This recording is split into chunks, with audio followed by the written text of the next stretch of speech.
우리 성현모 사무총장께서 성명서를 발표해 주시겠습니다. 성명서를 발표하기 전에 제가 어떤 녹취를 하나 들려드리겠습니다.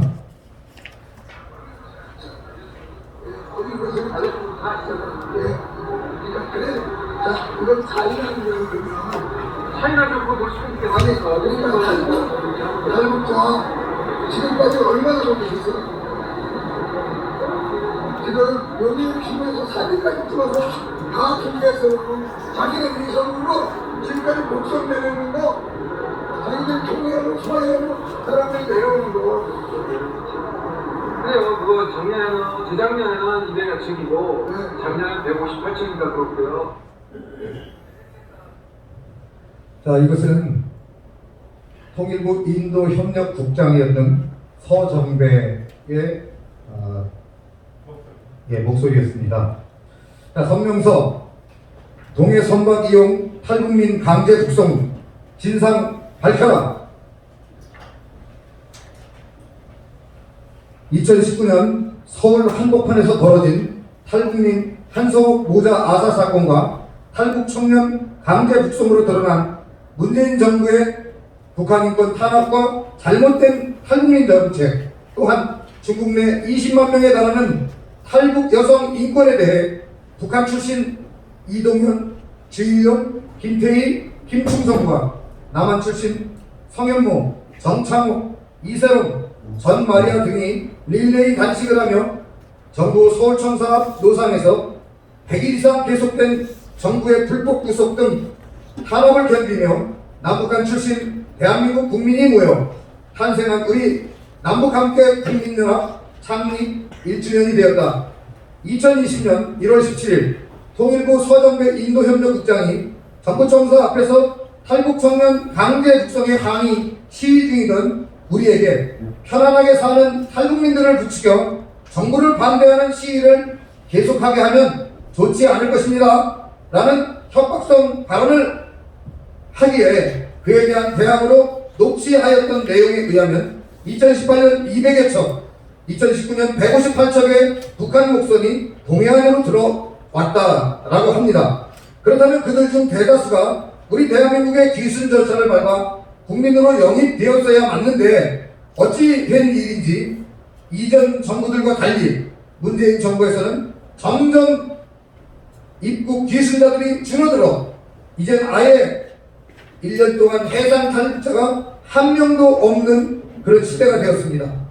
이는 강제 북송되었던 청년들이 북한 여러 지역을 끌려다니면서 탈북해서 남한에 가봤자 이렇게 남한 정부에 의해 북한에 되돌려 보내진다라는 북한 김정은 정권의 선전 도구로 이용되고 있기 때문이라고 다수의 탈북민 유튜버들은 말하고 있고, 탈북 청년들이 숨성한 선박이 NLL 근처에서 여러 차례 대한민국 해군에 의해 북으로 밀어내기를 당했다는 것을 최근 국회에서 열린 외교부 장관 청문회에서 그 당사자인 정의용의 입을 통해 생생하게 들었던 문재인 정부의 탈북민 강제 북송 정책 때문이었다.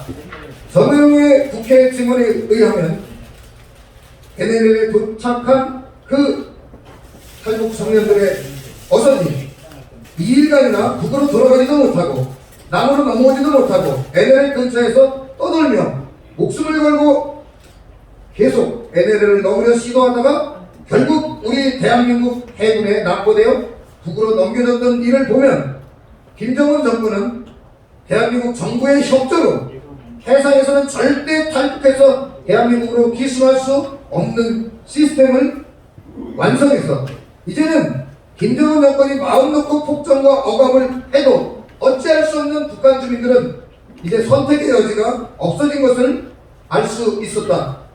자유세계로의 탈출이 불가능한 거대한 감옥 북한을 대한민국 정부의 도움으로 완성한 김정은 정권은 결국 이미 비밀성의 소원인 연방정부 형태를 실질적으로 이루어 대한민국이 미국과 북한의 비핵화 협상도 중재하고 유럽과 아세안 국가들을 열심히 오가며 김정은 정권을 옹호하는 발언을 해왔던 것이란 합리적인 의심이 듭니다.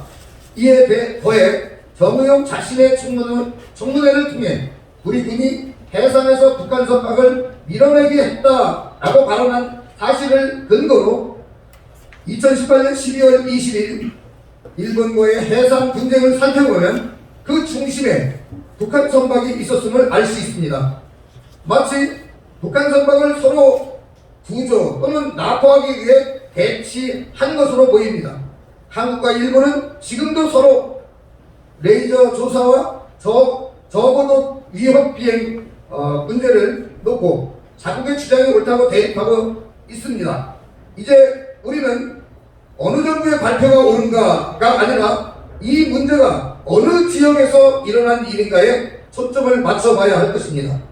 북한 어선이 어떻게 대한민국과 일본의 공동 어로 지역까지 내려와 표류할 수 있었을까? 이들은 혹시 탈북을 위해 믿을 수 없는 대한민국이 아닌 일본 쪽으로 전속력으로 도망치고 있지는 않았을까?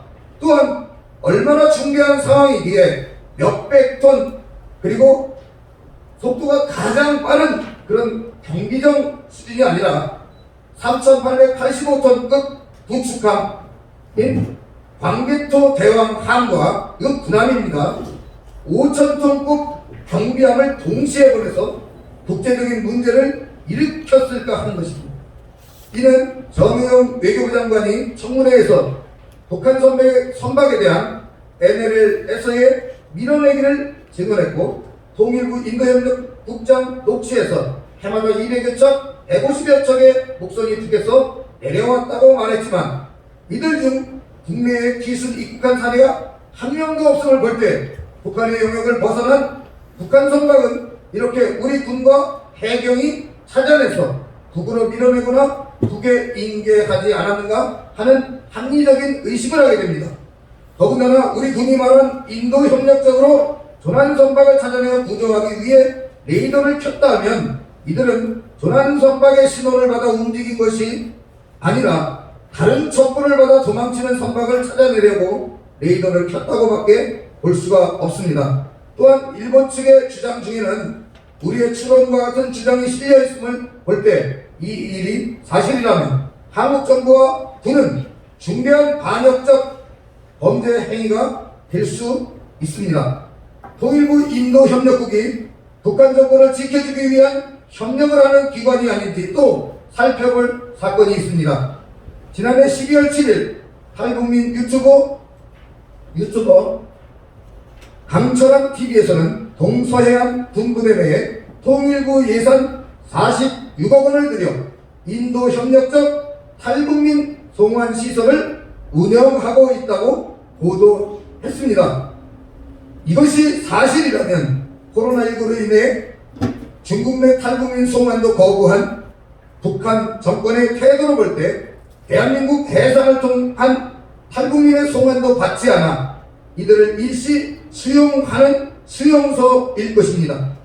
이에 남북관계 국민연합은 뜻과 용기가 있는 국회의원과 함께 통일부와 국방부에 방문 조사를 요청하여 이 시설 내 실제 대한민국 기술을 원하는 사람이 있는지 알아보고 기술을 도와야 하며 국가기관이 정권적 또는 정치적 결정을 하는 것이 아니라 인도적, 인권적 차원의 일을 할 수 있도록 철저히 감시할 것이다.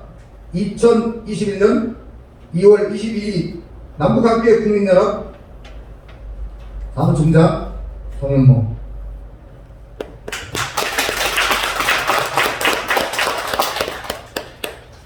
굉장히 무거운 주제인데요. 우리가 할 일이 좀 많은 것 같습니다. 그리고 우리가 다음 세미나는 더 무거운 주제를 할 것 같은데요. 이건 문재인 대통령이라는 사람이 자기 부모부터 거짓말을 했습니다. 다 드러났습니다. 이미 저는 4년 전부터 알고 있었던 내용인데요. 문재인 대통령이 1953년생이라고 본인 호적에 나와 있는데 오늘 또 나온 자료에 의하면 1952년생으로 되어 있고요. 또 다른 주장에 의하면 1948년생, 49년생 여러 가지 있는데 어쨌든 분명한 거는 본인이 6.25 때 자유를 찾아 내려온 실향민의 자녀라고 소개를 했고, 저도 그 실향민 자녀이기 때문에 우리 이북 도민회 갔다 체육대회 때 와가지고 우리 도민들한테 물벼락을 맞았습니다. 왜냐면 도민들은 다 알아요. 저희 아버지는 황해도 영백군 해월면 영봉리 263번지거든요. 그러면 황해 도민회 가면은 동네 사람들 20명이 있어요. 쟤네 집 아랫마을에 몇 대쯤 몇 째 아들에 몇째 이게 다 나오거든요. 근데 그게 안 나오는 사람이 있어요. 옛날에 임동원 씨가 안 나옵니다. 모양을 속인 거죠 아마. 그리고 지금 문재인 씨가 안 나와요. 그리고 그 모임 자체에 나오지 못해요 이런 분들은. 왜냐면 실향민들은 서로 다 압니다. 그러니까 가짜였던 거죠.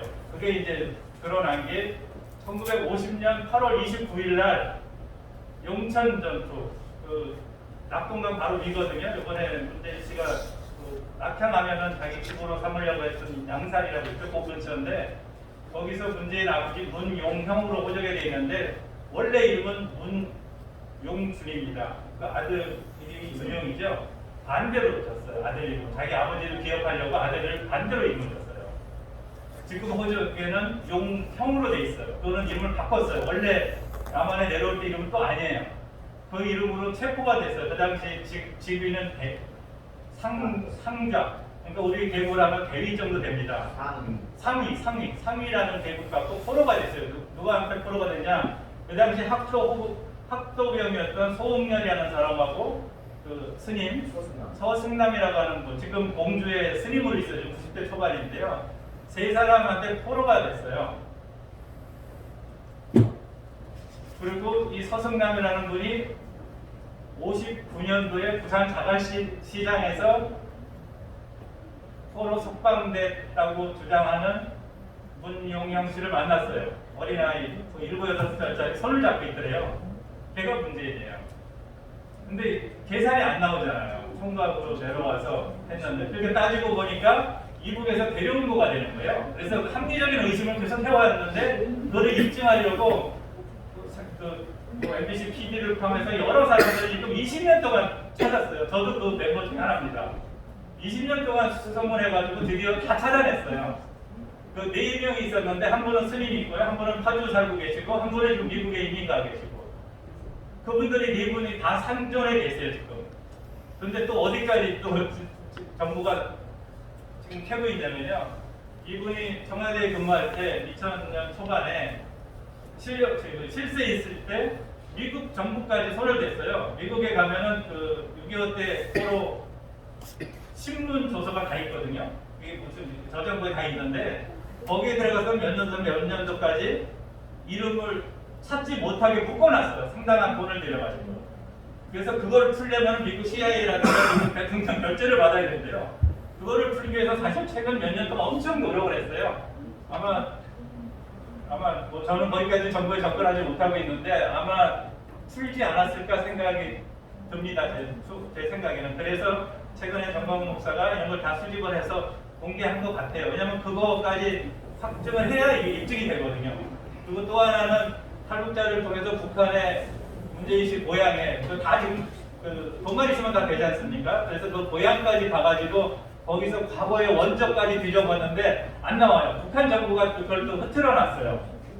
그 정도로 지금 여러 사람들이 이 양반의 호적, 원적까지 좀 하고 있어서 이 양반이 가짜 탈북자, 가짜 실향민이라는 것을 밝히기 위해서 굉장히 노력했는데 결국은 그 서승남이라는 스님이 이제 얼굴을 공개하고 자기 목소리를 공개하고 이제 좋다, 나는 죽을 만큼 살만큼 살았다. 그래서 이번에 지난 11일날 공개했죠. 그래서 아마 이제 조만간 지금 언론이 근데 공식적인 그 주류 언론이 한 번도 공개 안 했습니다. 안 하고 있는데 아마 우리가 또 이런 자리를 만들어 주면 뭐 이렇게 계기가 되면 보도를 하지 않을까 생각을 하고 어떤 형태로든 우리가 앞장서서 자리 한번 만들어 보도록 노력을 한번 해보겠습니다. 기대하셔도 좋을 것 같습니다. 상당히 많은 정보들이 있고요. 구체적으로 여기에 뛴 사람들이 굉장히 많이 있습니다. 또 한미 연합으로 작전을 하고 있었고요. 그래서 그거는 우리가 다음 주제를 그걸 하도록 저희가 노력을 해보겠습니다.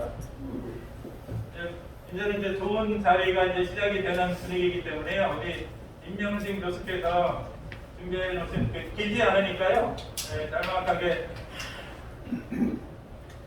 서울대 교수를 10년 하시고 지금 스카이데일리 논설